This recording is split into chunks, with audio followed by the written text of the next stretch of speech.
Hello student, welcome to my YouTube channel the agriculture. मैं नासिर जिलानी आज आप लोगों के सामने क्रॉप फिजियोलॉजी के पहले लेक्चर को लेकर आया हूं।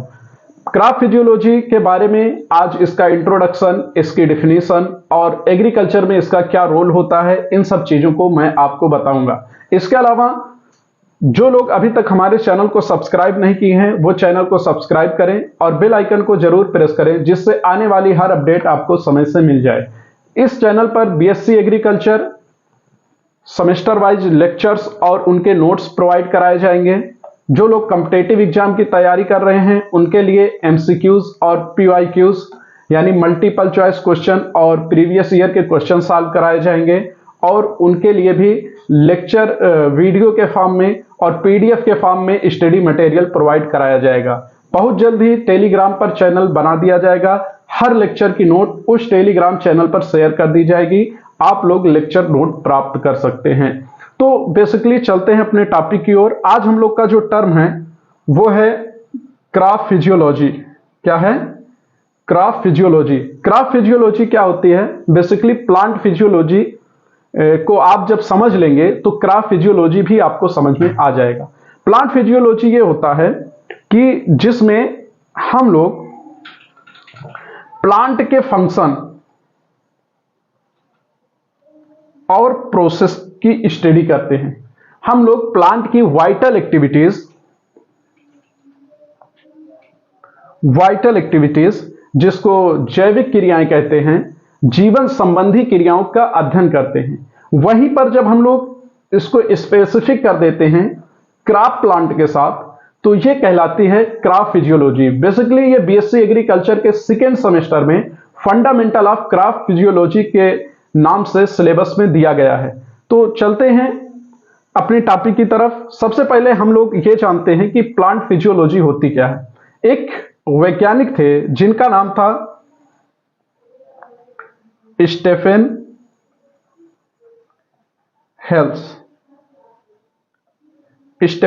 हेल्स। इन्होंने एक बुक लिखी, उस बुक का नाम था वेजिटेबल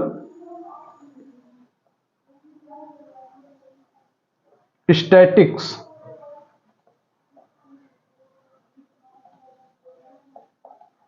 उस प्लांट का नाम था वेजिटेबल स्टैटिक्स। इसमें इन्होंने सबसे पहले ट्रांसपायरेशन के बारे में बताया। इस बुक में इन्होंने सबसे पहले ट्रांसपायरेशन, जिसको आप लोग वाष्पोत्सर्जन कहते हैं, ट्रांसपायरेशन के बारे में सबसे पहले स्टेफेन हेल्स ने बताया अपनी बुक वेजिटेबल स्टैटिक्स में। इसलिए स्टेफेन हेल को फादर ऑफ प्लांट फिजियोलॉजी कहा जाता है। इसमें बेसिकली हम लोग क्या करते हैं,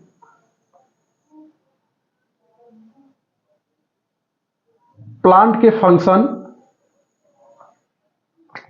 के फंक्शन और उनके प्रोसेस के बारे में स्टडी करते हैं। यही जब आप लोग क्रॉप प्लांट लगा देते हैं तो ये क्रॉप फिजियोलॉजी हो जाता है। सिर्फ प्लांट है तो प्लांट फिजियोलॉजी कहलाता है। अब हम बात करते हैं इसकी स्टडी से हमें फायदा क्या होता है। तो it's help in understanding how crops grow. इससे हमें यह पता चलता है कि क्रॉप में वृद्धि कैसे होती है, फसलों में वृद्धि कैसे होती है, उनका डेवलपमेंट कैसे होता है और वो इन्वायरमेंटल फैक्टर जो वातावरणीय कारक हैं उनके प्रति किस तरह से रिस्पॉन्स करती हैं। उनके प्रति हमारी क्रॉप जो होती हैं ये किस तरह से रिस्पॉन्स करती हैं। अब हम आपको बताते हैं कि इसमें हम लोग बेसिकली स्टडी किस चीज की करते हैं। सबसे पहले मैं आपको डिफिनीशन बताता हूं। तो क्रॉप फिजियोलॉजी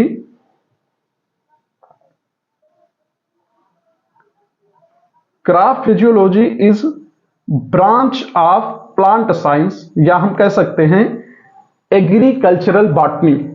क्रॉप फिजियोलॉजी क्या है? ये एग्रीकल्चरल बॉटनी की एक ब्रांच है जिसमें हम लोग स्टडी करते हैं। किसकी स्टडी करते हैं? फंक्शंस और दियर रिस्पॉन्स टू इन्वायरमेंटल कंडीशन, जिसमें हम लोग पौधों के क्रिया का और वातावरण के प्रति वो कैसे रिस्पॉन्स कर रही है, कैसे प्रतिक्रिया कर रही है, इसका अध्ययन करते हैं। बेसिकली आप लोग ने अगर ध्यान दिया हो तो आप लोगों ने एक चीज ये नोटिस किया होगा कि जितनी क्रॉप्स होती हैं उन क्रॉप्स की सोइंग टाइम अलग अलग होता है। हर क्रॉप को वाटर रिक्वायरमेंट अलग अलग होती है। हर क्रॉप को फर्टिलाइजर की अलग अलग आवश्यकता होती है। हर क्रॉप को सनलाइट की अलग अलग आवश्यकता होती है। तो ये चीजें हमें कैसे पता चलती है? ये चीजें हमें कैसे पता चली कि एक पौधे को 8 घंटे सनलाइट की आवश्यकता होती है, दूसरे पौधे को 10 से 12 घंटे सनलाइट की आवश्यकता होती है, एक प्लांट को 1 से 2 सिंचाई की आवश्यकता होती है, वहीं पर दूसरे प्लांट को पानी भरे रहने की आवश्यकता होती है, जैसे आपका राइस हो गया। इसी तरह से एक क्रॉप को 80 किलो नाइट्रोजन की आवश्यकता हो रही है, किसी क्रॉप को 40 किलो नाइट्रोजन की आवश्यकता हो रही है। तो इन सब चीजों का पता हमें कैसे चला? जब हम प्लांट की वाइटल एक्टिविटीज, उनके जीवन संबंधी क्रियाओं का अध्ययन करते हैं, और यही अध्ययन आपका कहलाता है क्रॉप फिजियोलॉजी। यही अध्ययन आपका कहलाता है प्लांट फिजियोलॉजी। हम आप लोगों को बताएंगे कि इसमें किन किन चीजों का अध्ययन किया जाता है।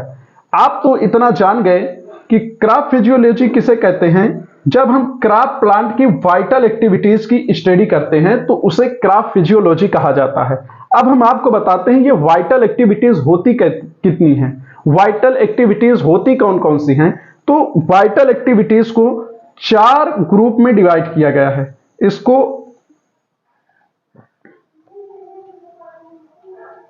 इसको 4 पार्ट में डिवाइड किया गया है। इसके 4 ग्रुप बनाए गए हैं। पहला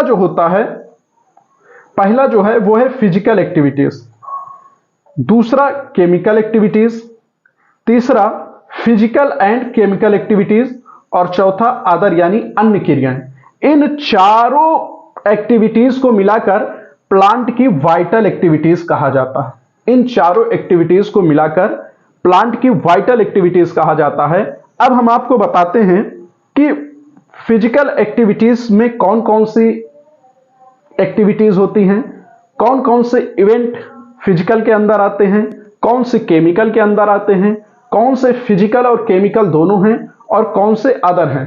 तो चलते हैं, सबसे पहले हम लोग फिजिकल एक्टिविटीज देखते हैं कि प्लांट के अंदर कौन कौन सी फिजिकल एक्टिविटीज होती हैं। तो इसमें सबसे पहली जो फिजिकल एक्टिविटीज होती है, ये आपको फिजिकल एक्टिविटीज के नाम दिए गए हैं। इसमें डिफ्यूजन होता है, जिसको विसरण कहते हैं हिंदी में। इसमें ऑस्मोसिस होता है, जिसको परासरण कहते हैं। ट्रांसपायरेशन होता है, जिसको वाष्पोत्सर्जन कहते हैं। वाटर एब्जॉर्प्शन, जल अवशोषण है। मिनरल एब्जॉर्प्शन, खनिज अवशोषण। एसेंट ऑफ सैप, रसारोहण। फूड ट्रांसपोर्टेशन, खाद्य परिवहन। ये इतनी एक्टिविटीज वो हैं प्लांट में जो फिजिकल कहलाती हैं। ये प्लांट की फिजिकल एक्टिविटीज हैं। Diffusion, osmosis, transpiration, water absorption, mineral absorption, ascent of sap, food transportation. इन सबको अलग अलग एक एक टॉपिक के अंदर मैं कवर करने वाला हूं। अभी सिर्फ हम इतना जान रहे हैं कि प्लांट के अंदर वो कौन सी एक्टिविटीज हैं जिनको फिजिकल एक्टिविटीज कहा जाता है। नेक्स्ट हम बात करते हैं प्लांट की केमिकल एक्टिविटीज की। अब हम ये जानेंगे कि पौधे में कौन कौन सी ऐसी प्रक्रिया है जिनको रासायनिक प्रक्रिया कहा जाता है, जिनको केमिकल एक्टिविटीज कहा जाता है। तो इसमें जो केमिकल एक्टिविटीज की लिस्ट है, इसमें होता है आपका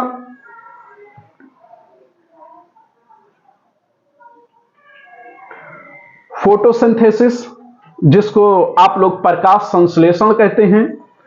रेस्पायरेशन, जिसको श्वसन कहा जाता है। एंजाइम सिंथेसिस, एंजाइम का संश्लेषण।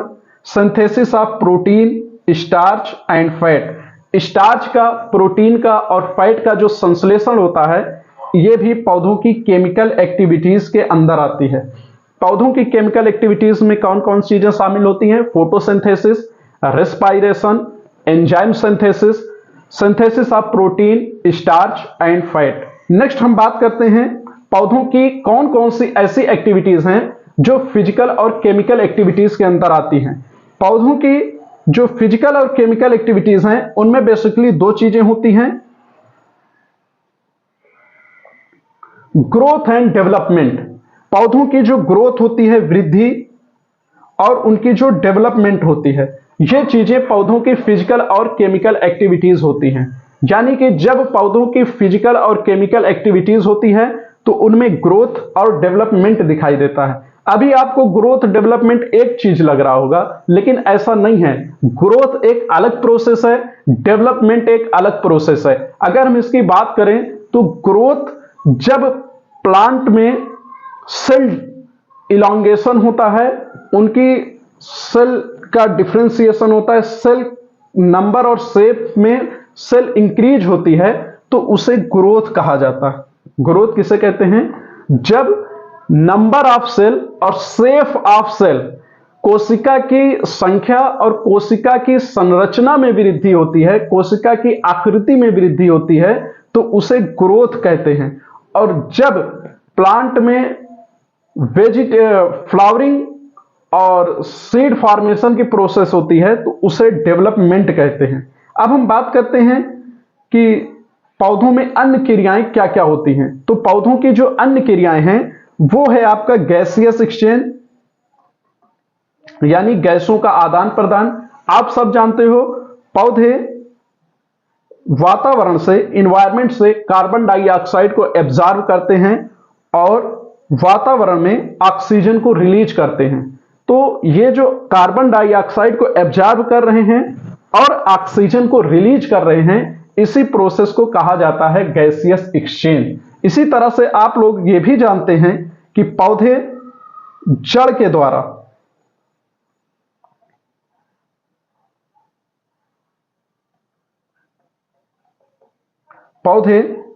रूट के द्वारा वाटर को एब्जॉर्ब करते हैं, पौधे जड़ के द्वारा जल को अवशोषित करते हैं और ट्रांसपायरेशन के द्वारा, वाष्पोत्सर्जन के द्वारा वाइपर के फॉर्म में, वाष्प के रूप में जल को वातावरण में छोड़ते हैं। तो यह प्रोसेस क्या कहलाती है?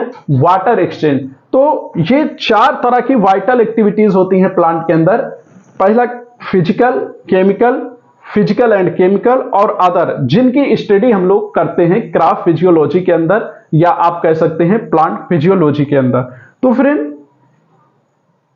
अब बात करते हैं कि क्रॉप फिजियोलॉजी का एग्रीकल्चर में क्या इंपॉर्टेंस होता है, इसका क्या रोल होता है।